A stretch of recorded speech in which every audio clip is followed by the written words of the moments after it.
Hello mga kapakal for today's video. Nice. So ayun na nga mga kapakal, nandito tayo ngayon sa may SM City Santa Mesa. So may bagong bukas dito na mga ramen is pumunta na tayo, then umorder na tayo ng dalawang ramen.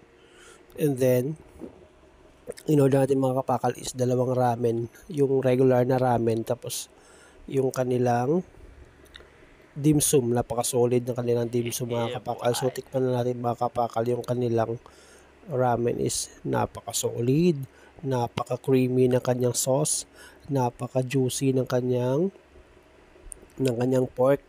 And then yung kanilang yung kanilang noodles, napaka-solid din yan. And then yung kanilang soup, napaka-swabe lang. Yan mga kapakal Yung kanilang, yan mga kapakal, yung pork niya, napaka-solid. Umuusok-usok pa yan mga kapakal, napaka-solid yan. Napaka-juicy, napaka-yummy, napaka-creamy, napaka-solid yung mga kapakal. Kaya yung soup niya mga kapakal, thick yung kanyang broth. Napaka-solid niya, no?